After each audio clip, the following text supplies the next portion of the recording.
Hey guys, and welcome to day 3 of PACE 2019 and to our Super Mario Odyssey block. The third day of the qualifiers here for the grand final, and our first race is going to be Stravos versus LilKirbs. You can sit right there. Dangerous, how are you? I'm very good, LilKirbs. How are you? I'm doing great.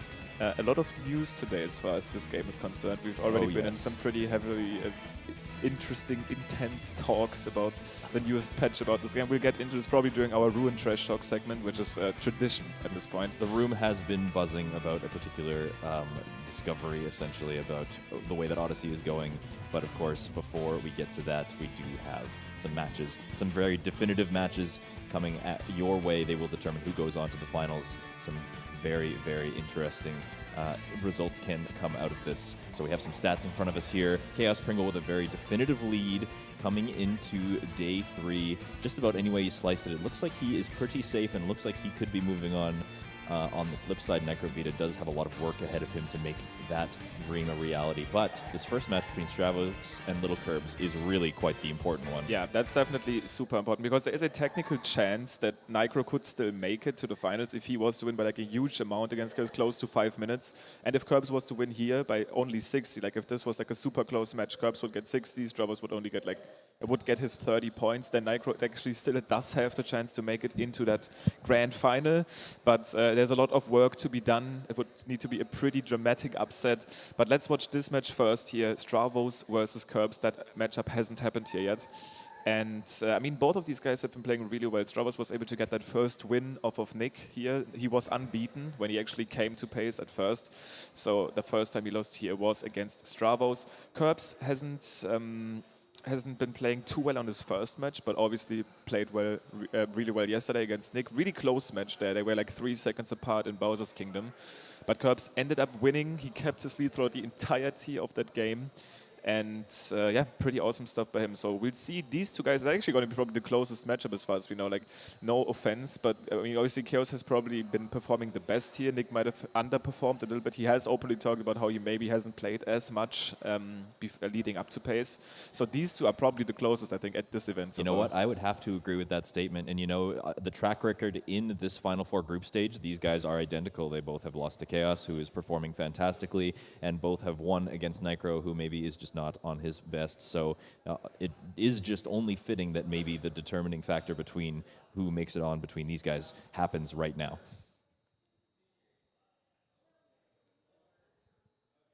All right, I think we're going to do a countdown from the commentators booth, if that is okay with the runners. You guys are all right, good to go? Stravos, give us some confirmation. Can you hear us, Stravos? I don't think you can hear us. I don't know if you can. Okay. We got someone to do a countdown. Good stuff. So that won't be needed. There he is. There we go. And we should be on our way here on day 3. Stravos96 versus LilKirbs. Super Mario Odyssey 80%. Let's go. And away to the races. Now, I am very excited for these upcoming matches because, you know, with the finals, the very first finals of this very, very first PACE coming your way tomorrow, you know, this really does come down to the wire and it determines who goes on. Yeah, and let's look at Cap Kingdom. I feel like at this point, these two guys are pretty equal when it comes to Cap Kingdom times. And before we actually talk about these 1.3 loading shenanigans that we were quickly mentioning before that match, keep in mind that these guys are going to be playing on 1.0. We did previously agree, we knew a patch was coming, and these guys did agree, no matter what gets found, we are going to be staying on 1.0. We don't want to cause any weird upsets just because of like a version difference of like a huge trick or even something like load. So they will be playing on 1.0, the version that we all know, the version that we've been playing on for these last days. So all of the tricks are going to remain. They are going to be going for those first moon skips, swings clips, and turnip clips. And we'll get to them as we approach those tricks. But so far, it looks like Stravos is on a little bit of a lead here on that bridge cutscene, but it's very minor. Potentially just a little bit of a cleaner line going up the stairs there. But yes, playing on 1.0, just kind of the organized rule set for this Final Four group stage. And that's just done so that these runners do not have to learn anything on the fly, mostly. Very clean rolls there from Stravos. He actually decided, and I like to see that a lot, people kind of decide between doing a spin pound there and a normal roll. Spin pounds tend to only be faster if you get them really quickly, because you technically get that one extra roll boost in, but you need to be very quick. Kirbs actually taking a little bit of a lead here during that frog room. Might have had a little bit of some cleaner frog vectors, and is now leading into that section here where the left side trick is happening. Both of them getting it. Very nice. Starting out topper. Yep, Stravos hitting the rail on his way up the top hat tower, so is going to be just a fraction of a second behind as we exit this topper fight here. Very close, so very, awesome. very solid fast strats from these guys on the fight, though. And there we go, off to Cascade. Now, actually, I did mention yesterday that Stravos ended up not going for the wall jumpless version of the first moon skip. Once again, for everybody that might be here for the first time, in Cascade Kingdom, in this version, we skipped the first story moon and replaced it with a later, like a faster moon that's sitting around in the kingdom. That first story moon has a bunch of cutscenes attached to it, so if you can skip it, and you can only do that on 1.0, you would do so to save some time. And these guys will be going for that, using a pretty precise long jump, and then they will kind of squeeze themselves under an invisible wall. And you can actually do this without a wall jump, which is slightly faster, but a lot harder. We see what these guys end up doing. And it was kind of hard to tell whether Stravos was doing that out of consistency's sake, or maybe just because he didn't trust his ability to get the wall jumpless version. But he is going to be trying the wall jumpless version this time and nailing the trick just fine. LilKirbs also following suit, and he is going to be maintaining his lead, but almost a perfectly synced capture here as we grab the dino. Very good stuff. It looks like Stravos might have had a little bit of a better line there on his triple jumps. Lines do still matter in the game. Like, this is not a racing game, but you still want to move fast. And he is actually going to be taking the lead here just off of uncapturing the dino a little bit earlier. But Kirbs might have already snuck it back. Not exactly yet. Still matters how fast you capture this change jump for the first time. But we are as close as it gets for the start of this game. Stravos going for a little bit of an interesting strategy here. If you have ever played this game and you've thrown Cappy a bunch of times in a row, you notice that the third cap throw comes out quite a bit faster. So Stravos is actually using that to his advantage to capture this chain chompykins just a split second faster than you possibly could with a regular cap throw. And while that doesn't look like it makes much of a difference, the proof is in the pudding here. He's actually taking a little bit more of a lead coming out of this Madame Brutal fight. Now, Kirbs was actually really relieved right there, because it almost looked like he might have missed that fast chain jump hit again. They're setting that up, basically doing these backflips and then capturing the chain jump as quick as possible. He was very close to that arena wall, and he kind of looked relieved that he was actually able to get it. Now, Stravos did have a little bit of an issue to actually acquire that multi-moon, making his way over there, so Kirbs caught up a little bit. And let's keep in mind that these two last moons in Cascade can be quite tricky. Not only does the first moon require some pretty sharp movement, but the second one requires a specific clip that we do, a moon clip, the chest clip, and these guys tend to set that up pretty quickly. And actually, I think this might have been one of the most missed tricks in this entire season of Odyssey League gameplay. I think you're right, and I think that just comes down to the hitboxes of these ceilings. There's kind of a bunch of ceilings kind of sandwiched on top of each other, and it's about trying to find the spots in the ceiling where that is the least likely to kind of push you back out. But both of these guys getting it nicely, missing the spin throw on LilKirbs' part, putting him just a couple seconds behind coming out of Cascade. Both getting the clip, that's obviously the thing that matters most. Now, Kirbs wanted to go for a spin throw. Spin throws initially have like a little bit of a bigger reach. The first time the spin throw comes out, it has a little bit more reach. Stravos going for the standard throw instead, getting rewarded for it. Kirbs might have saved a fraction of a second if he actually did get that spin throw. Ended up missing it. There's like a rock sometimes that like elevates Cappy just so that it slightly misses the globe. Super unfortunate. But that's a super, super tiny lead going into sand. Still within about 2 seconds of each other. And, we have seen some of these early games fall apart and really kind of separate these runners, but keeping it really close together coming into Sand Kingdom. Now in Sand Kingdom, we are going to be having this little instance of the action guide. Action guide is coming up. Oh, wow, wait, what just happened? I think Kirbs just got an even faster action guide skip than Stravos there. But then maybe by a little bit, and maybe had some better meshing. Like, meshing actually matters over this this kingdom transition. You need to skip cutscenes, you need to mesh through text. So if you're a little bit faster there, you will make up some time. Now, actually, I'm not sure if you ever heard a clip of Kirbs meshing. He's actually, I don't know how he does it, but the buttons are flying, to say the least. Yeah, but you can't actually see his hands here, but watching him practice is actually quite something else. You can see the fingers flying, and he's quite frantic with his movements, but it definitely does the trick for him. Right, Stravos still leading into this rumble room right here. Is going to be getting the moon from it as well. all that matters in this room is that you get a nice dive, a nice roll out, and a quick spin pound. Spin pounds, once again, being these ground pound rolls that you get after a spin jump. Like if you ground pound after a spin jump, the animation of Mario, I think you said like somersaulting actually gets cut out. So you'll see them do it all the time. Stravos actually missing the Doomer right here. So Curbs is going to be taking the lead because he does get that move a little quicker. A very exciting situation here where these guys are so close, just keeping pace with each other and not making any major mistakes. So just any tiny little mistake is all it's going to take to kind of swap the lead back and forth at this point in the run. And if it's anything, this next trick can be pretty crucial. The dram strat here, you want to set this up in a way that you basically jump up top, activate the bullet bill right here. Then they're going to be doing a spin jump off the ice pillar up throw, let Cappy hover there, and as soon as they grab their moon, they will be shaking in. So Cappy homes into the bullet bill, Curbs getting it optimally, Stravos getting it as well.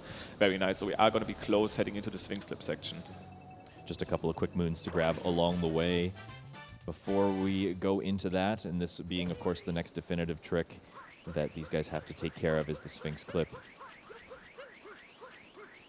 Now let's see how this goes. Obviously, at first, we got to get this moon here lost in the luggage. This is a pretty weird ground pound spot. Sometimes this, I mean, I know you know it dangerous. Sometimes the spot does not cooperate with you, but these guys getting it optimally. They know the spot very well. This has been in the route pretty much since forever. But swing slip coming up right now on Curbs' screen. Let's see how fast he can get it. Gets it first try. Stravos as well, actually clipping a little bit faster, I feel like. So very close right now. It did look like Stravos had a bit of a quicker approach.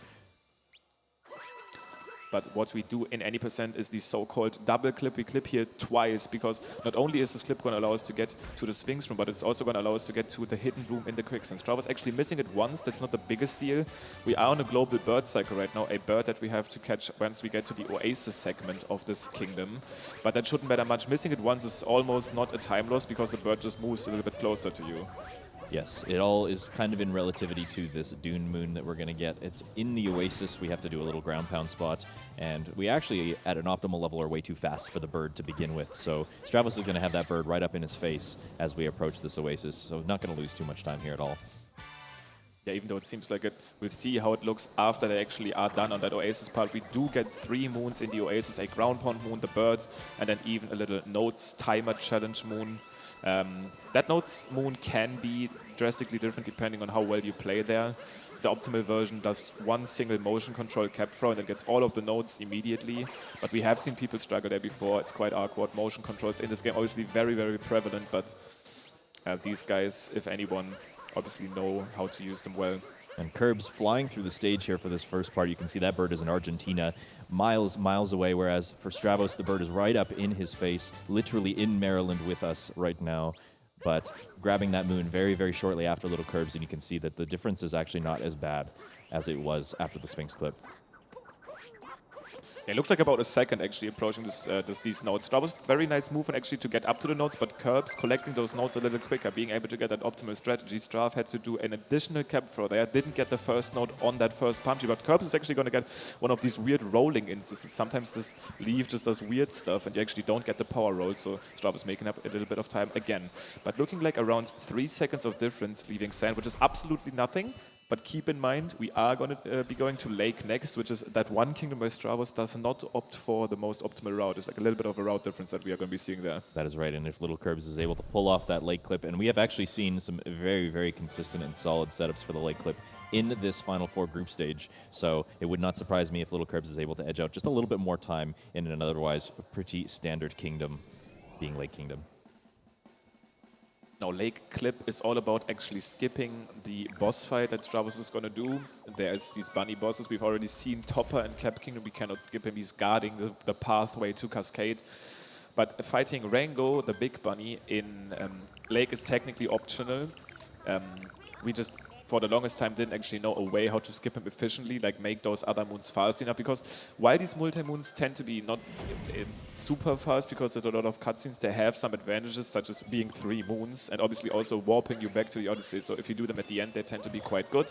But we can make 8 other moons fast enough to skip them efficiently, and we see Curbs go for this. As he actually misses that movement here quite heavily, Stravos is going to be taking a little bit of a lead, but he actually also is going to miss that jump.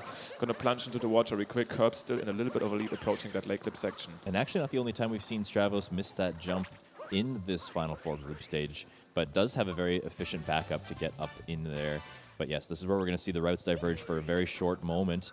LilKirbs setting up for the late clip. Still getting fast it enough for sure. on that first try. Very solid late clip from LilKirbs. Stravos opting not to do it at all. He's going to be going to fight Rango instead. So it is going to look like Stravos has quite a bit of a lead here, but you're going to see that those cutscenes that Stravos has to watch quickly catch up to him as LilKirbs makes his way through the rest of Lake Kingdom.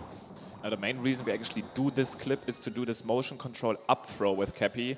That will actually allow you to grab that checkpoint that Kirbs just got. This moon is intended to be gotten after you revisit Lake with a warp painting. These warp paintings unlock after you beat the game. But we get there anyways. That checkpoint, for some reason, Nintendo already put it there. I mean, I'm not complaining because that allows us to do this route, which on an optimal level saves up to 5 seconds in a run. While Stravos getting an unintentional vault, he's not happy about this because you could actually get some roll boosts instead. He's already in the boss fight right now, so it seems he would be quite ahead. He's basically in the process of collecting these last 3 moons, but so is Kirbs if you look at it technically. I'm not sure what is happening right now. I think he hasn't switched to controllers yet or something. The Cheep was spinning there for a little bit. Did you realize what happened I didn't even really notice. It kind of took me by surprise. Okay, he might have not switched his controllers or anything. Once again, runners tend to switch to the Joy-Con controller after the lake clip because they can do this motion control down throw, which allows them to capture the Cheep quicker. Not exactly sure what happened there. We will still be fairly close leaving this kingdom as Stravos is just warping back using that multi-moon right now. Kirbs is going for the individual warp. And there's another time step actually coming in clutch later on in Metro Kingdom. The first time you warp in this game, there's a little bit of a Capitix. Actually, Kirbs with this pretty solid lead still. But the first time you warp in this game, Cappy is notifying you about the possibility of warping to any checkpoint you have previously acquired. That text is only once per playthrough. Kirbs has gotten that out of his way. Stravos still has to deal with that when he gets into Metro Kingdom where he wants to warp to a checkpoint to get back to the higher level of the city. That's right. So we're talking about 1.5 seconds or so of free time save that LilKirbs just kind of had in his back pocket for later. So even though he is ahead by 5 seconds, that will be kind of coming in clutch in Metro Kingdom later on. And there we are in Wooded Kingdom. We've hyped up this kingdom as this very crucial kingdom to complete well. All of these runners have been doing an amazing job to actually complete it well, but Kirbs yesterday in his race against Nicro almost had a huge mistake happening there. He was very close to falling into the deep woods, which is this zone of this kingdom lurking below. You cannot warp out of there, you are trapped until you find a way out. And if that happens in a run, especially in a race where you cannot reset, it will be a huge time loss. Other than that, especially the section after this early game here will be a pretty big deal. It's called the nut clip, one of the major tricks we found almost close to a year ago now. It was found by like the moon clip mechanic that we use in Cascade. I still remember that being found by like Robin Cyrex. He posted. That's right. He posted this clip in the city hall, and he said it's like a useless clip, and then it turned out to be like a huge deal, saving so much time in any %. And we actually use it in 3 different parts in the any % run alone, which is actually amazing stuff. Basically, if there's a moon close to a wall, you kind of phase into a different realm of existence for a moment as you're collecting moons. Ooh. The game kind of transitions you differently. I like this. LilKirbs making it work. Going to be making that clip work. Stravos right behind. That shadow is kind of deep in the wall, so it looks like it's going to be all right. Oh no, he misses the moon out of bounds. Now he needs to react quickly. Actually falling down. I hope he is not falling into the deep woods. I'm not sure if he can save it. He might have made it to the death trigger though, and he did. That's bad, but it's not as bad as falling into the deep woods. It's obviously going to be a huge lead that Stravos is going to be taking right now. He's going to have to deal with this.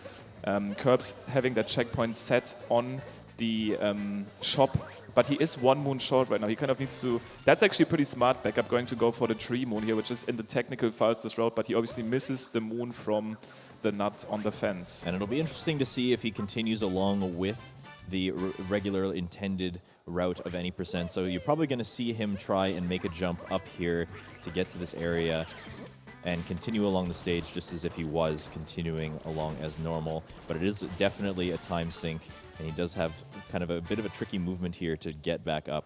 Very interesting backup by Kirbs right here. It's going to be jumping up here instead. It's still going to be grabbing the fence moon. It's just going to be skipping the piranha moon instead, because Stravos is going to have to get that one. Actually, one of the smartest backups I've ever seen for missing this. Very, very good reaction by Kirbs. Now, it is important to note that he missed the rock wall moon entirely and did have to ground pound down into the death plane. Actually, so he will still have to get the story moon here.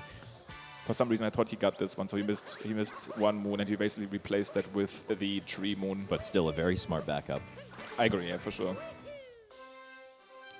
So Strav probably dealing with around a 30-second lead, even a little bit more right now. Very, very big mistake there by Curbs, but it's not like he can't make this back up. We have Lost to go through. We have all of these other scary kingdoms to go through. And Curbs reacting with his backup.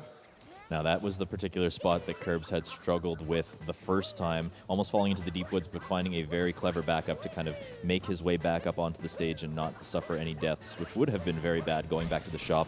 He is going to be avoiding that this time. Interestingly enough, something that we didn't really get to talk about, these two guys are the only one not opting for the quote-unquote optimal wooded route where you get the tree moon instead of the story moon from the get-go. Curbs ended up getting it as a backup moon for the rock wall moon. But yeah, the other two players, Nitro and Chaos, both opt for the optimal wooded route, which is a little bit more tricky. You want to get that tree moon that Curbs got earlier as a replacement optimally and then skip out on that story moon instead. Yes, that is correct, and we're going to see Nitro and Chaos both go for it in the next race. Most likely, as we have seen it in the final 4 group stages of the previous days.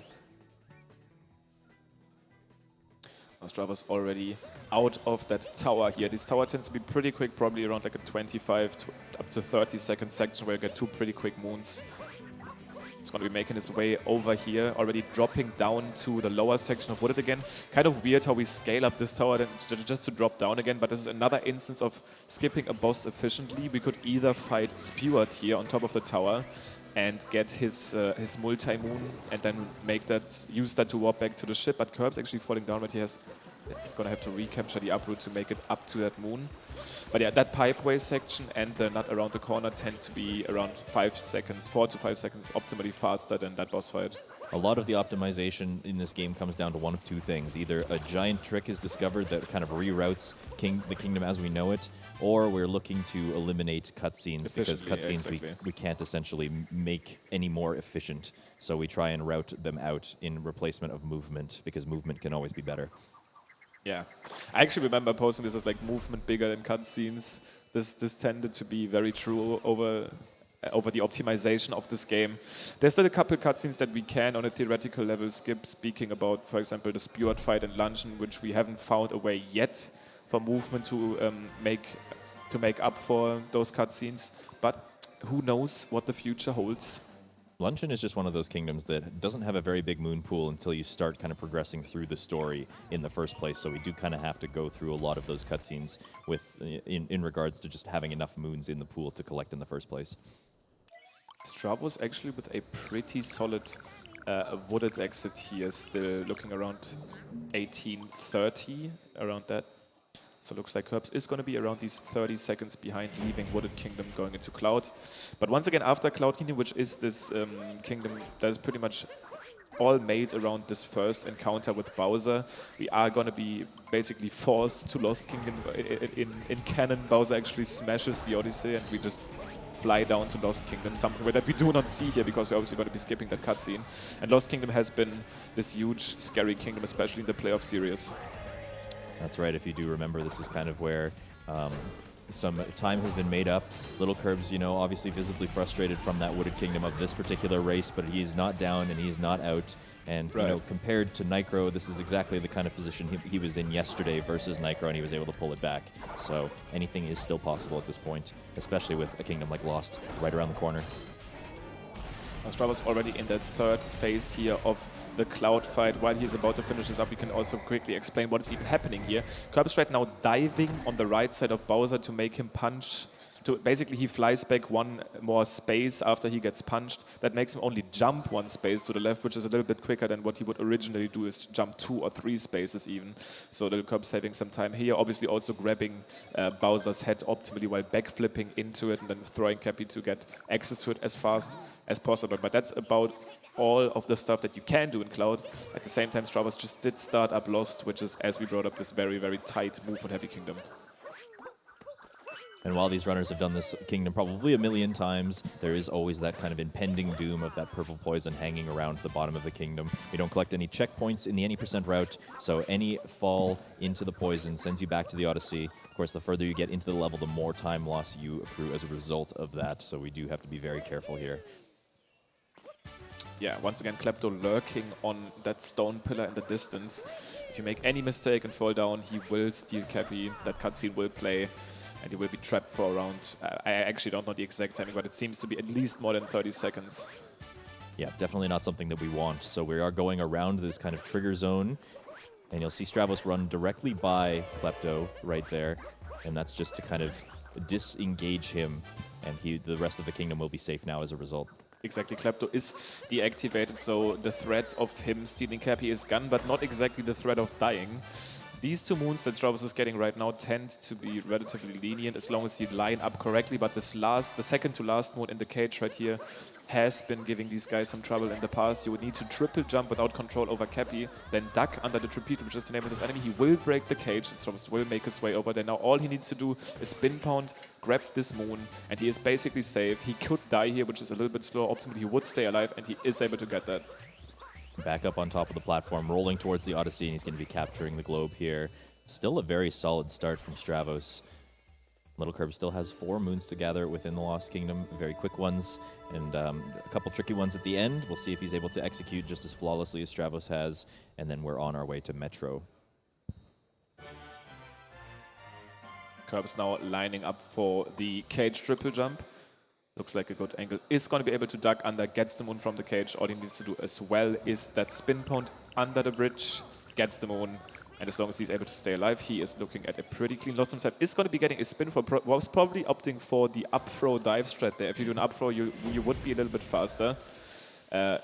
Kind of sad about it, but once again, that's not a big deal. As you die, you will obviously spawn back at the ship, since this was your last checkpoint. We are looking at about a 2-second time loss for not coming back out from underneath the bridge, and yeah, you can see some frustration on LilKirbs' part there. Motion controls being kind of finicky in this game, you know, they accomplish several different things, so because of that, sometimes you do not get the intended thing that you want. Stravos now already on his movement here throughout Night Metro. Night Metro displays whenever you actually I tend to kind of call this the noob slayer. Night Metro tends to be this very, very hard kingdom for people that start out on this game. I remember being destroyed by this part of the run because there is no safe strategy really here. Like for most of this movement, you could do like a slower and safer strategy, but the slower and safer strategy in Night Metro would be to go all around the kingdom, which would obviously lose you close to like minutes. It's one of those tricks that if you're going to learn how to speedrun this game, you kind of have to tackle it head on, because the fast strat just so happens to be almost minutes faster than the slower way. So your idea here is to kind of jump up on top of the building that you see LilKirbs doing here, and then grabbing one quick moon on your way by.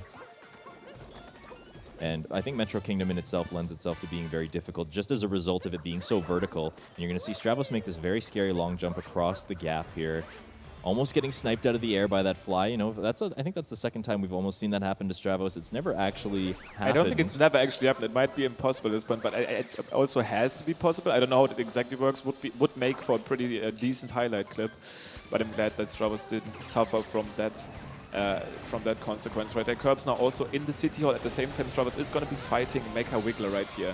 Mecha Wiggler, one of the very few instances of RNG in the speedrun. The first phase is almost, I mean, it's actually always the same. The only thing that kind of changes up is the second phase, whenever the Wiggler comes out of the world for the second time. We do want to 2-cycle this boss, meaning that in that second phase we want to take out all of its parts so it actually gets defeated and we get the multi-moon. But the pattern the Wiggler uses to move around on the wall is actually random. There's a few different patterns that you can get, and you need to react to them accordingly. All of them, in my opinion, are easy enough to finish off, but there are some patterns that definitely go by quite a bit quicker as a result of just being a little bit easier to deal with. This one, giving Stravos a little bit of trouble towards the end. He's going to be having to kind of snipe these remaining glowing orbs, but giving him no trouble here. Maybe just losing a couple of seconds to kind of an unoptimal firing pattern here. But it's going to be LilKirbs' turn. And if he's able to get a pattern that maybe swings across the bottom and he's able to avoid taking any damage, he might be able to make up a couple seconds in this fight. Yeah, not too bad at all by Stravos. They actually looked like he was missing quite a few shots, but his backup shots were nice. They ended up hitting the target.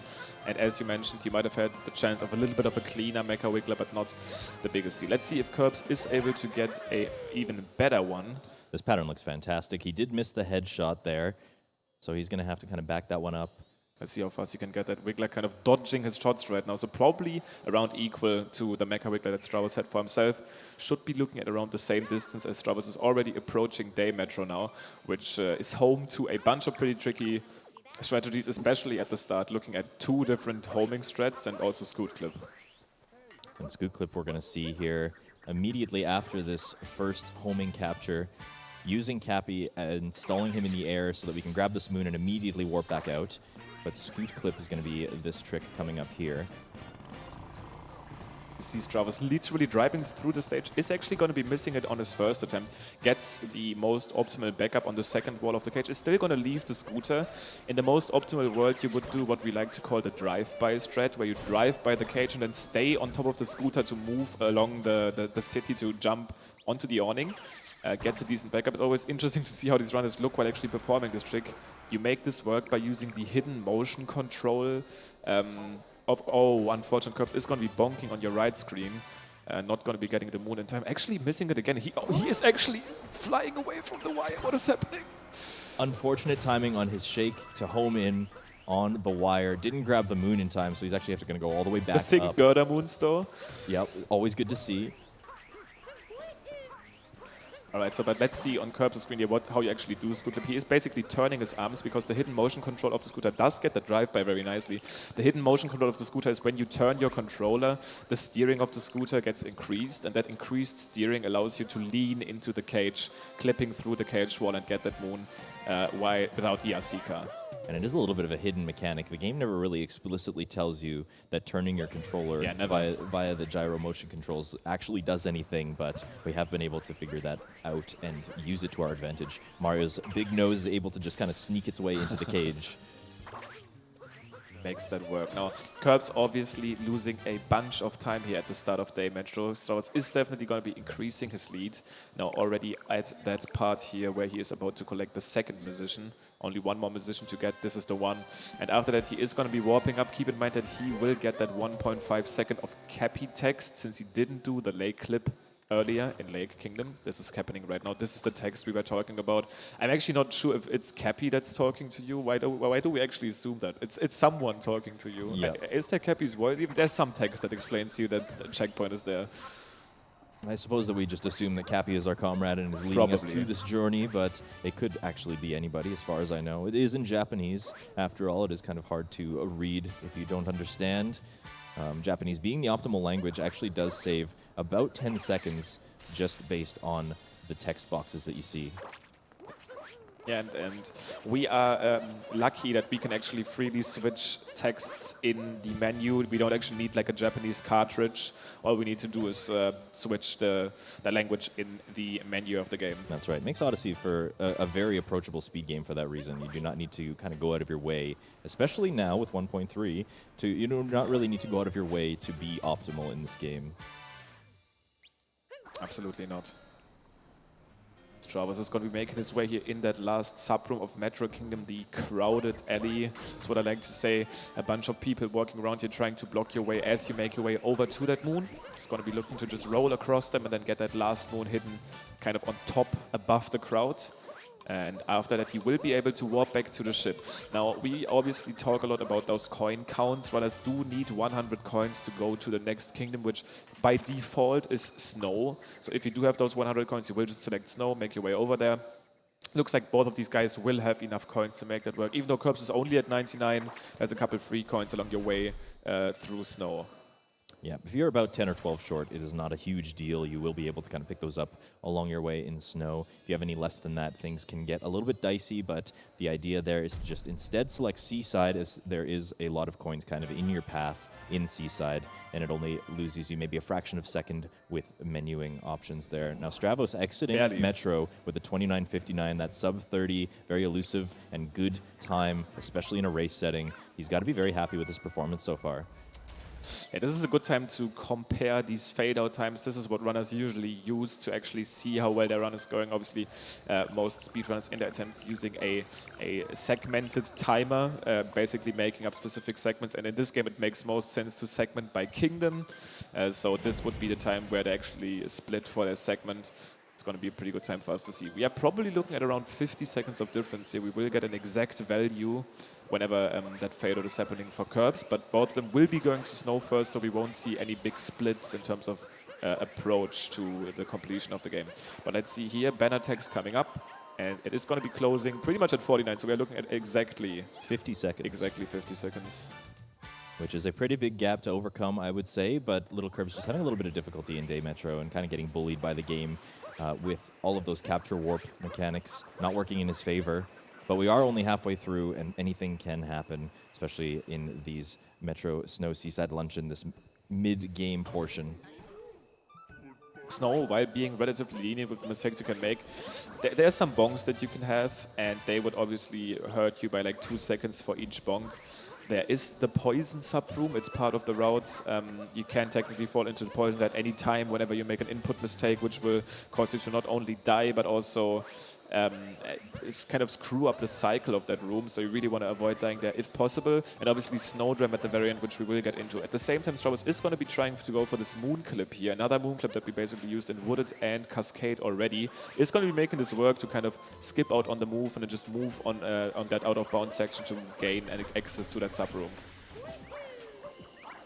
Saves you about 1.5 seconds if done optimally. You get a little bit of a ground bound boost, and does avoid having to kind of jump back over the railing and into the sub area that way. Very stylish movement from LilKirbs here. Did get a long jump in place of a backflip, I think, there. Probably, yeah. But is able to back it up and not bonk against the wall, which is what he was looking for in the first place. And probably, you know, it's the kind of very interesting thing about doing a race in a live setting like this is that you can really, you know, your opponent is on the screen right in front of you. You can really see what is going on, and it does make sense that if you are behind, it might be worthwhile to take some risks and really try and go for some things to catch you up in a situation like this. Yeah, Kirbs actually out of bounds right now, didn't really get the movement he wanted, so he kind of had to back it up, going for a spin pawn instead to make his way over to the loading zone, but he did get the clip, so probably not going to be losing time to the clipless move and might have just broken even. Stravos now in that second sub-room, Kirbs in the poison room, the very risky room where you can easily die in, but both of them playing well so far throughout Snow, other than that unintentional long jump by Kirbs, super minor stuff. Yeah, it does look like LilKirbs is just not quite getting all of the inputs that he's looking for. Oh, Stravos actually missing the triple jump on your left screen. Just missed that, but was able to back it up just in time. Noticed that the triple jump didn't come out and saved himself from the death. And looking like some synced story moon grabs here. So Stravos a full story moon room ahead. And these rooms are pretty long, so we're still probably looking at around these 50 seconds. Yes. That Goomba room being awfully slow. Yes, it is in snow, but it's awfully slow. And we kind of have to get it at this point. There's almost no options in snow for other fast moves that we could get. Now, Stravos actually almost not able to talk to the shopkeeper right there at the start. You can kind of talk to him as soon as the screen fades in, but you kind of have to hold left. So shopkeeper denying him his conversation for a little bit, but he just bought that moon. So no more shop moons to be obtained, but that means he has to get his last moon in snow, which is going to be this snow painting jump or snowdram, as people like to say. Lining this up very precise, needs to delay his rainbow spin here and is going to get the distance to make the jump work, even gets the spin for roll cancel at the very end to open that chest as fast as possible. Very nicely done, and he's going to be happy with the snow for sure. Yep, extremely solid vector on that snowdram, making the jump look incredibly easy, clears it by a mile. Putting the pressure on LilKirbs here to perform on the same level and get that jump. Any miss on this trick loses about 20 seconds. Now LilKirbs is going to have to do the same here to finish the kingdom. We route this in a way that we get no other choice than to actually make this jump, meaning that if we do miss, we are going to fall down. Technically, you have to warp back up to the ship, reset up the jump, which means you'll be losing around 20 seconds if you actually miss this. So you need to be safe here, you need to be clean. Kirbs with an extremely quick setup here, just using that first-person camera to line up initially, is still going to make that jump. Beautiful stuff. Very flawless execution on Kirbs' part here. Getting what we call the Shurain bounce off of Cappy in mid-air, just like that, a very stylish way to kind of finish up the kingdom. Now, Stravos and LilKirbs in Seaside is actually something I would have really liked to see live as like a comparison, because these two guys tend to be the very best when it comes to this kingdom. Stravos already with some very fancy movement for that first moon, making his way into the next Rumble room. These rooms are called Rumble rooms. I don't think there's more than 2 in the game. There's one in Sand and one in Seaside, and both of them are on the 80% route. You just technically the challenge in these rooms is to find the moon using the enhanced rumble feature of the Joy-Cons or the Pro controller. I'm not sure how it was called again, Rumble Pro or something. Something like that. Something like that. And we obviously already know where the moon is, so we kind of like cheat a little bit there. Yeah, they use their very advanced feelers to understand exactly where it is on the floor. It's like they have psychic powers or something, maybe. Kerbs missing that ground pound on that higher ledge is going to still kill the Goober. He seemed pretty surprised. I like that reaction. But also now on these first 3 moons in Seaside, we do get those first 3 moons on that coast, and then we will be rolling over. Stravos is already making his way there to the underwater section. This is where all of the fast moons are kind of sitting in the the pre-peace version of Seaside. We like to call Kingdom States pre and post-peace. There's different states to kingdoms depending on how your story progresses, and that unlocks certain objectives and certain moons. And we are not going to do any story progress in Seaside any percent and just grab all of the moons that are here from the start. Most of the time, we're not going to be accomplishing world peace in any of these kingdoms because it usually involves a boss fight or some kind of mini-game or mechanic that you have to go through, and those tend to be very slow, not to mention grabbing a multi-moon at the end and the cutscenes involved with that, as we talked about earlier. That is typically something that we want to avoid. So we're going to be seeing these guys trying to get as many moons as they can in this pre-peace state. And, you know, in some situations, there isn't a whole lot to work with, as is the case in Snow Kingdom, but there are a lot of fast moons in Seaside. They just happen to be underwater. So Stravos getting that nice fish clip there and staying out of bounds, which is very important. Now, as Kerbs get there, I am going to take that shot to quickly explain how that clip works. Again, this is still relatively new, found in around February. Using that clip to get out of bounds to gain access to that Sphinx room loading zone. We used to grab notes along the way as we kind of made our way to that underwater section. But this way, we are just able to complete this kingdom a little bit faster, being able to actually obtain access to that room. Usually, to get into this room, you need to talk to the Sphinx, answer her question, then she will move to the side. And that's obviously quite uncomfortable to do and slow.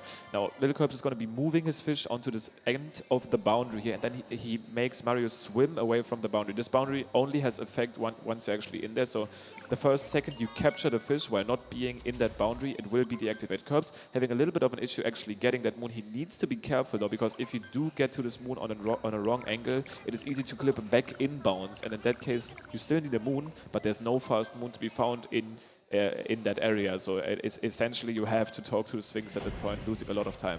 Yeah, I can't really think off the top of my head what other kind of backup you would be able to I guess come like up with. Eel, but it would still be horribly slow. Yes, indeed. That's kind of out of your way. You do have to still come out of the tunnel, and it's just a big mess. So LilKirbs would have to talk to the Sphinx. No problems here, though. We haven't seen that in this Final Four group stage yet, and hopefully will not, because it would be a very massive time loss.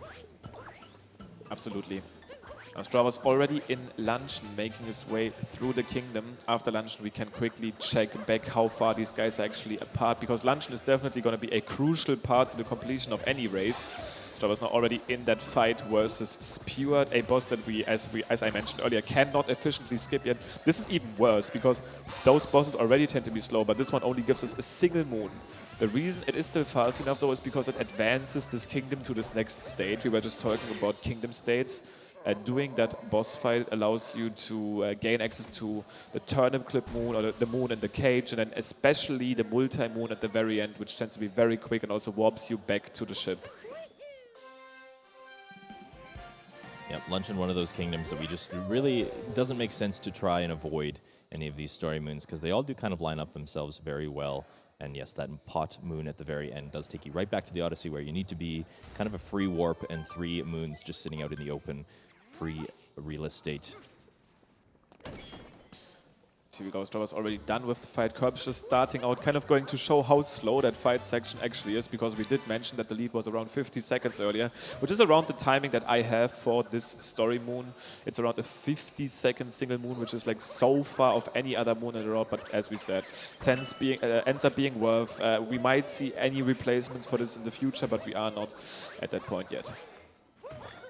Yeah, nothing has really been developed. Getting around the boss's loading zone in itself is kind of a challenge, so no real solutions to that yet.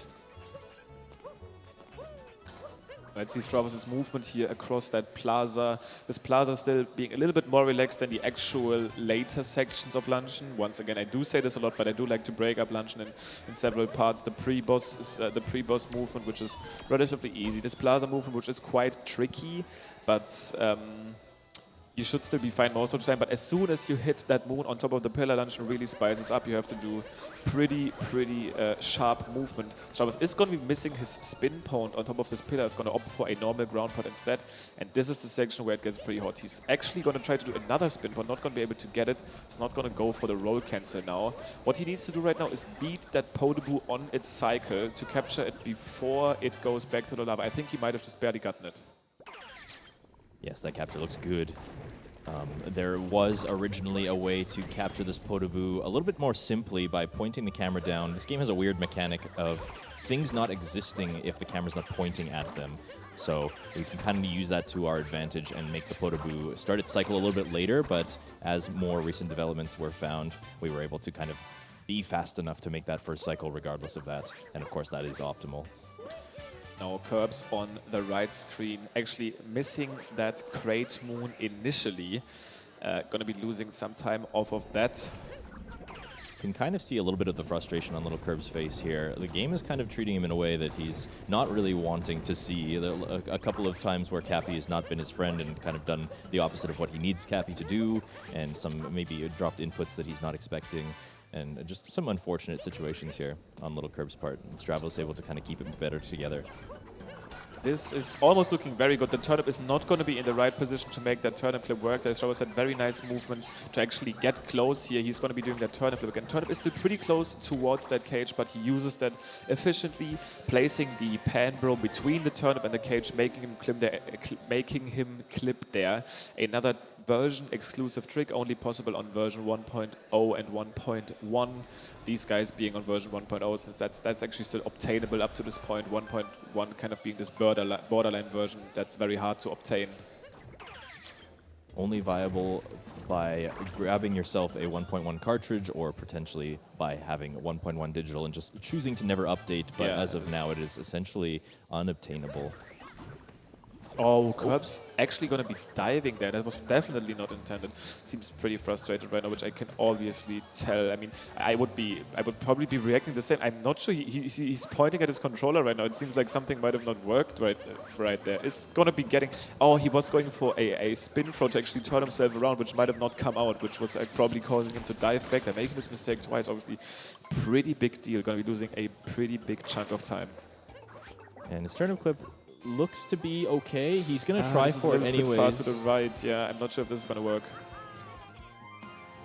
But yeah, it does look a bit far to the right. There's something weird about this trick that kind of still gets it. That's actually I wouldn't have thought that would have worked. Yeah, still going for it anyways, but for some reason the right half of that cage just doesn't behave the same way when you're trying to do this trick, so you have to set it up on the left side. But he's going to be able to get it. Stravos, meanwhile, aside from a couple of maybe just missed spin pounds, very, very minor mistakes, still pulling a very solid run as we make our way into the end game here. Absolutely. Now let's see that fade-out time happen again. We were talking about earlier how we like to look at those fade-out times to compare these guys' pace. Stravos is going to be getting a 44.21. We'll remember that number when Kirbs gets there as he's making his way to Ruined Kingdom. LilKirbs just has this one final jump to kind of overcome before he makes his way into the soup pot and grab the multi-moon himself. But Stravos extending his lead here. You know, like I said, the game kind of bullying LilKirbs here and not really treating him the way that he wants. And that is a very unfortunate situation for him. He's going to have a lot of work ahead of him in the last 15 minutes. Yeah, absolutely. Now, Ruined, obviously, and we mentioned this before, in these last days tends to be this relatively auto-scrolling kingdom, not too much to do here. This first part of movement, you can optimize, you can be faster there than the average person. But especially during that fight, other than these little damage boosts that we do to gain access to these swords, that is like the objective of this fight, a little quicker, not too much to do here, kind of a little bit of a relaxing time, take a quick breath, and then keep going into this very, very late game. Bowser's Kingdom and Moon Kingdom. So let's look at LilKirbs' screen here real quick before we convert to the Ruined Trash Talk segment. 44.21 was the value that we see on Stravos' screen earlier. And we're looking at around 1 minute and 13 seconds, it seems, or 12 seconds between those guys. So pretty solid lead by Stravos. No lead is safe, though, in these last two kingdoms. Let's keep that in mind. But we remember, Stravos does have a pretty good lead to play with. But Ruined Trash Talk segment is a classic for Dangerous and I when we get to this kingdom, because there's not too much to talk about. These guys will relax here, get those swords out as quick as possible. And we were mentioning that version 1.3 earlier, which apparently there is some rumors. I don't actually want to give any full confirmation, but you can tell me about those rumors. Oh my goodness. Do we have a spicy Ruined Trash Talk section for you? So we spoke briefly in the last one about this potential 1.3 patch, and there were some rumors floating around that the loads were extremely good and could potentially chop off quite a bit of time. But after some further inspection, it appears that some retiming has been done, and we might be saving as close to almost a minute worth of time in 1.3. What does that mean for any percent win cube? That would obviously be quite interesting. Not only would it make any percent faster, but it would also make it arguably easier, because you have the ability to actually skip tricks like I mean, you are forced to skip tricks like turnip clip, first moon skip, and swing slip, which are version exclusives. There's a couple of tricky ways to make sand still use out of bound tricks. It would be way harder, and I'm not sure if it would actually be done in any real-time attempts. But we'll see what that will do. Now, obviously, not only any percent is going to benefit from this, but also all of these longer categories, and they will drastically, obviously, benefit from that, since there's way more loads. So overall, everything is going to be faster. Who would have thought that Nintendo actually patched something that actually benefited us as speedrunners? Once again, shout-outs to you, Nintendo sponsors. Shout-outs to Nintendo, indeed. And that's just the weird thing about it, is like, as this patch was announced and as it was kind of circulating what they could do, they might be patching some things and making some things a little bit more difficult for us. Obviously, they want to have a game that works, and and that is kind of Nintendo's prerogative. It ended up doing exactly the opposite, and it helped us in so many different ways. And it's going to be amazing to see what kinds of results come out of this after PACE. When these runners get home, they've got 1.3 on lock, and they're going to be running this kind of new version and this new way of running any percent. All right, and Stravos already done with Ruined, now in Bowser's Kingdom. Pretty intense kingdom. Actually, while being one of the longest, if not the longest splits on an optimal level, relatively short amount of gameplay. Most of the time you spend here is in these auto-scrolly boss fights. It's not like they're easy, it's just that we can't really speed them up by a lot. Most of the other time is also spent in those story moon cutscenes. There's actually 3 story moons that we collect, and then also a multi-moon with a bunch of cutscenes after the mech fight. So that might not necessarily be in even the top 3 in terms of amount of gameplay. Yep. This kingdom in itself is just very segmented. There's not a whole lot you can do to break the sequence in this kingdom. We do have to beat the Robo Brutal waiting for us at the end to progress, and to get there we need to get all of these story moons along the way, and that is just kind of the way that it goes. But I do kind of like the way that this kingdom is structured. It kind of allows you to take a bit of a breather every step of the way and prepare yourself for the next step on your journey. Stravos entering the second section here, this very definitive shards movement. Yeah, this tends to be the most movement heavy. We are talking about that this kingdom might not have too much gameplay, but the most amount of gameplay and actually movement is happening here. First doing a roll cancel, get that first shot, then going for the dive back strategy, throwing back Cappy, using that cap throw to turn Mario around and then dive back to where we came from. Another roll cancel jump right here. Cappy actually briefly got stuck behind the ceiling. So many things happening here at the same time, but Stravos showing off all of them. Yes, this shards movement is kind of like everything that you use in Mario's toolkit all coming to a head. You do a lot of roll cancels, and you do some dive back strategies, and really kind of home Cappy in on things. It really kind of tests all of your knowledge and your experience in the game and puts it all into one tiny little segment. Stravos showing off his skills very handily there. No mistakes.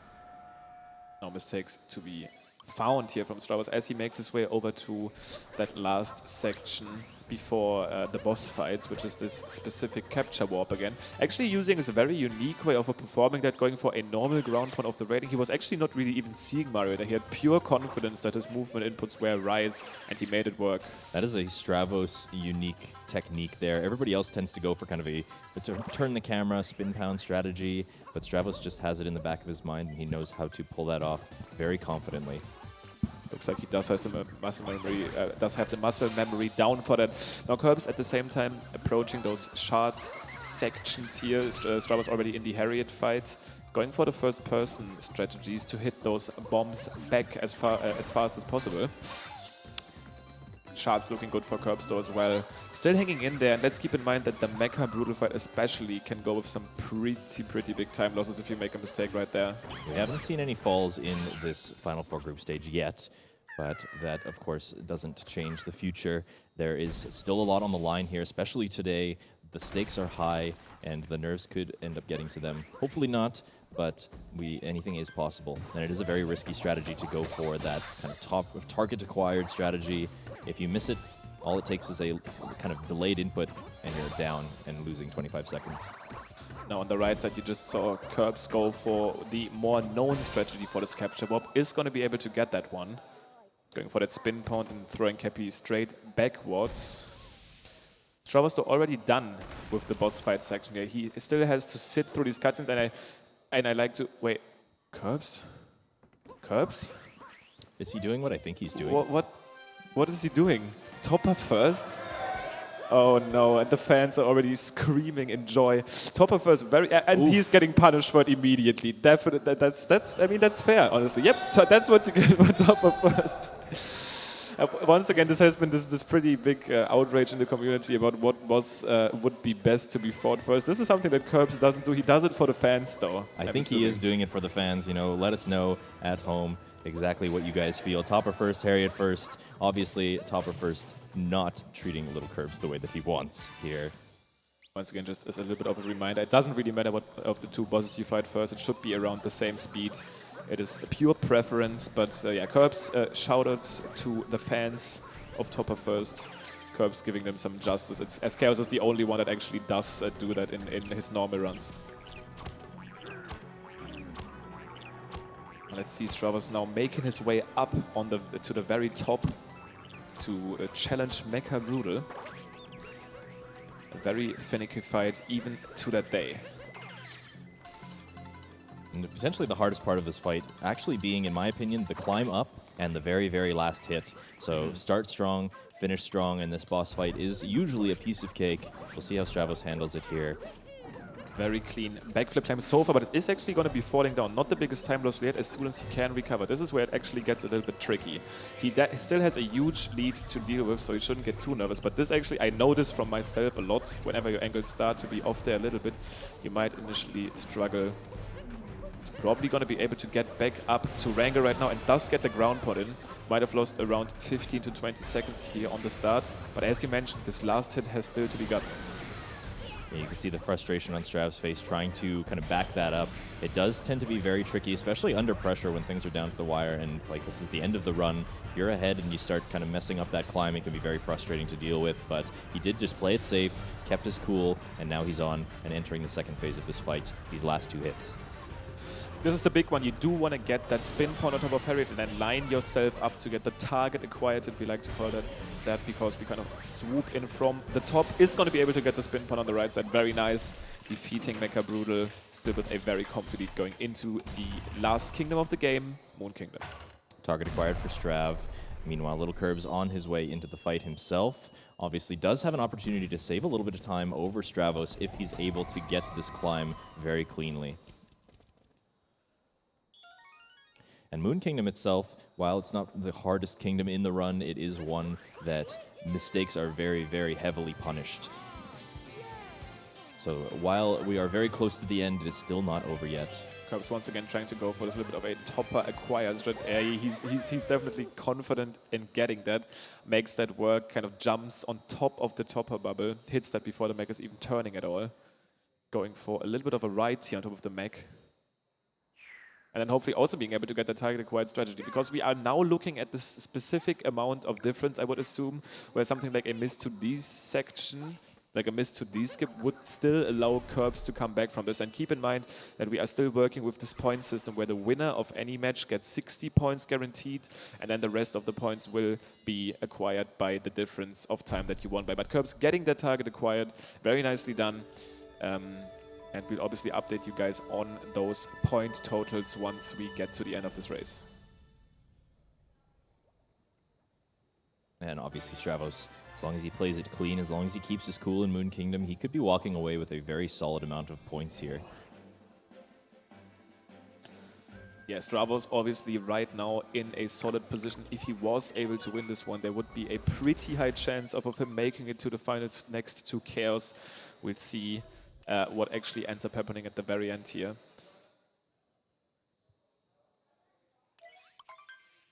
Now starting up in Moon Cave, and we have seen Stravos in his playoff series make this one huge mistake on that Moon Cave skip, where he ended up getting the Moon Cave skip, but then got a little bit of an off angle, ended up falling down all the way to the very, very death trigger of the end of, like below the kingdom. And if you die anywhere outside, in the outside world here of Moon, you will spawn back at the Odyssey. So you want to avoid that at all costs, even if it means you have to play a little bit safer. And that is what makes Moon Kingdom so tricky. It's not a terribly difficult kingdom, but it is kind of broken up into these 3 chunks, and dying within those 3 chunks sends you back to the beginning of said chunk. So Moon Cave skip being a very integral part of this very first section. All eyes on Stravos as he performs this trick here. Plays it safe with the normal ground pound, and this spot might have been a little bit too far to the left. I'm not extremely sure. Okay, it still gets it. There's a specific point you want to be at on the water. Actually plays it very safe. I can respect that. Just basically landing on top of that that surface there. No risky dives necessary, and makes that work for sure. Yep, got to admire the playing it safe method here. Definitely doesn't want to take any risks and kind of hold on to this lead, knowing what is at stake here. Absolutely no reason to. You guys have all been contributing to the prize pools as well. These guys actually playing for a pretty neat amount. So if you can play safe, you should definitely do so. Certainly. And he does have that advantage of being able to do so right now. Still having to do all of these later game tricks, such as the 2D skip. I'm assuming at this point most runners just actually don't even know how to do the casual movement there anymore. They just like automatically opt for the 2D skip, which comes with the risk of dying. You know what, that is kind of a good point, yes. The 2D skip is kind of just like the de facto way of completing that 2D section and, you know, messing it up or like potentially breaking the block necessary to do it. Well, LilKirbs with some very fancy movement there. Getting the spin pound off the top of the Sphinx. Just a little bit of a flashy movement the side of there. it as well. Woo! Very nice. That was pretty fancy. And then going to be joining Stravos in this Bowser fight here. Just a couple of phases behind. Kind of roll cancelling into that cathedral, about to start up the fight himself. Stravos disrespecting Bowser as much as he can. Kind of laughing about his puny flame attack, which is literally useless. Nothing more than a ground scan. As long as you're in the air as it passes by, there's nothing that can really be done. It does look much more intimidating than it actually is. Now in that third phase of the fight, only one more punching phase to be done, and he should be done with the Bowser fight, making his way onto the escape section. This is probably going to be the section that might make Stravos a finalist of PACE 2019. Yes, we cannot be certain. We won't really know the exact final stats until all of these races in day 3 have been completed, but it definitely will give him a very solid chance at proceeding into tomorrow. Yeah, we will be able to tell this to you guys when we get into the stats, looking at the Nitro, Vida, and Chaos match, because we obviously know the point totals. We can just add them up, being able to see how we are looking like. But Stravos still has to go through this 2D section, and we did mention that this is around the difference of time that he can still lose to. Like, he can still lose this race if he was to die here, so let's keep a close eye to this jump. Oh, actually, being stuck, but still makes it work. His face definitely looked a little bit anxious, but making that jump work, only those last 2G jumps to go through. and making his way to that pillar room. Yes, of course, that could have ended much worse. He could have potentially continued his rightward momentum and just fallen directly off the stage. Dying in any part of this escape sequence, even towards the end in the pillar room, will send you all the way back to where Kirbs is right now. So if that were to happen, if Stravos were to fall off the stage, he would be actually putting himself behind at this point. And this is a 1:00 pace here for Stravos. After this run, definitely a pretty solid one, trying to get that first and early pillar right here. And he did get it. He wanted to land all of the 5 shots. Very nicely done. Going his way to the second one. Very quick. Tries to get as many fireballs as possible here on the third. Those are looking pretty good. Gets all of them. Able to break that third pillar without having to swipe it at all, and that's kind of exactly what you're looking for. Those last shots are coming in, gets blocked by a rock there, but this is it.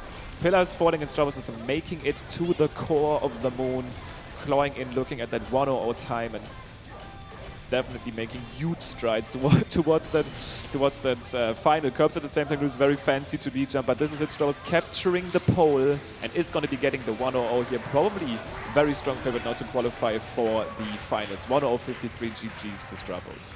He's got to be very satisfied with that result. Kept his cool all the way through, only very minor mistakes to speak of. And yes, that does put him in a very solid position. Eyes on LilKirbs, though, to see how many points he's able to snag away from Stravos in this particular race.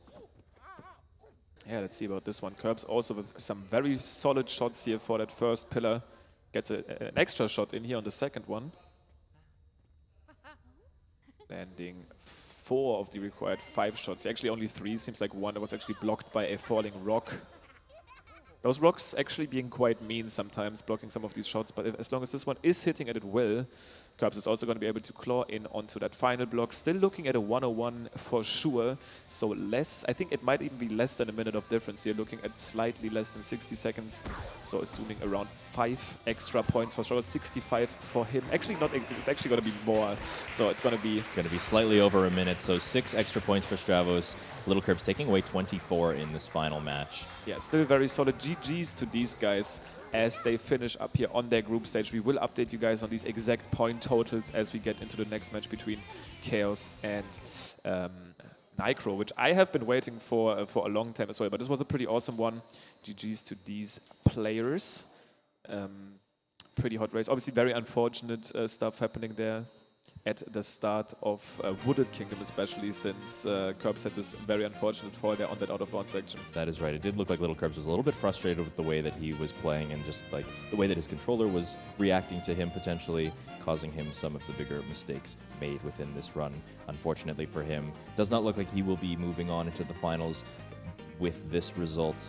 But yes, you're right. Chaos and Nicro on their way. This is probably the one hype matchup that we've kind of been anticipating this entire time. This Battle of Titans. Chaos, of course, being the one who got the 1:00 the very first time. He holds the current world record for any percent on 1.0. And he has the most sub hours under his belt. Meanwhile, Nicro obviously has a reputation of his own, getting the first sub hour. So this is definitely going to be a match to watch. I'm actually not sure if we do have any mics right here for an interview right now. I'm not sure if that was intended to be done after that series, but okay, let's do it like this because we haven't actually heard back anything. How about I interview Stravos and you interview Kirbs? Sure. Then we actually make sure to have a mic, because I'm not sure if this is working, Stravos. Maybe you just take Danger's mic. Okay, test this one. Apparently it should work. Things are well. Things are good. And we do have Stravos in with us here in the booth, the victor of this particular match between LilKirbs. We're also going to scooch LilKirbs in. We're getting anybody in? Everybody in? Everybody is here. Let's see if that'll work. It works. It looks like PogChamp. I think we do have another headset here. Let's test this one out. Mic on. Can you guys talk? Hey. All right, there Kirbs, we go. Can you say anything? Well, okay, I think I can hear him. Good stuff. Yeah, Good I stuff. mean, I felt like I had a lot of fun with that race. It was just that one mistake in Wooded, which occasionally will happen in like normal attempts or anything. But I mean, it happens. So I'm just happy that I got to play at least decently well nearing the end. What made you do topper first? Come on, dude. Also, can you move in the mic like a little closer? I mean, at that point, I knew I couldn't win because I knew Strava pull it out. But I just wanted to try something a little different, have some fun with it for the end of PACE. Absolutely. Do it for the fans. I was about to say, I feel like the fans were definitely behind him on that decision. But other than that, I mean, not exactly sure if this is going to be the last run for you. We'll see how this last match turns out. But how was that experience in general, obviously, playing at a stage like this, obviously meeting everybody? I thought that was obviously a good part of this. We'll probably have some more discussion today about the 1.3 dreams. Did you enjoy the time on stage? It's definitely different from playing at home because like you have the screen and everything right in front of you, so like you always know where your racer is. Like normally during races, I'll just play with only my TV, just my audio, nothing extra like that. So it's a different environment. I got to get a little bit used to it, but I'm happy with how it turned out, for sure. Good stuff. Excellent, and it was absolutely a pleasure to watch you play in this. I feel like LilKirbs, you tend to have that kind of very flashy movement, and it was very cool to see it live. So we're going to move on to the winner of this particular matchup, Stravos. How did you feel about this particular race? Coming in at a 1:00, of course, that is very solid for a race.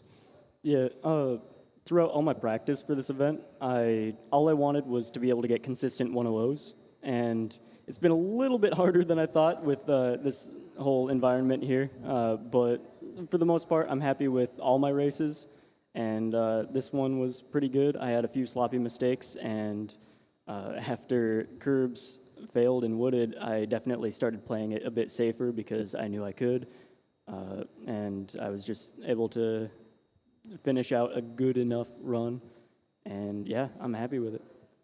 Yeah, you mentioned that obviously the environment is different here, but I feel like you still seemed extremely calm. Is there anything you like do to prepare? I don't know. There's other people in like esports that like meditate. I'm not sure if that's something you do, but like in general, you seem pretty calm on stage, I think. Yeah, kind of. It's kind of a meditation, I guess, but yeah, it's just, you know. Yeah, for sure. I mean, that figure it definitely out. helps a lot. Like, I've been hearing this a lot. And so if you guys ever play on a stage like this is something you might look into because it seemed like it helped you. You seem very calm, even when making mistakes, not like overreacting. We've seen people actually make mistakes, kind of like a snowball effect because they started being a little mad and maybe a little less focused. But if you keep your calm, that will be a huge advantage, actually, on a stage like this. Absolutely. Not letting the tilt get to you is really important, especially in a setting like this.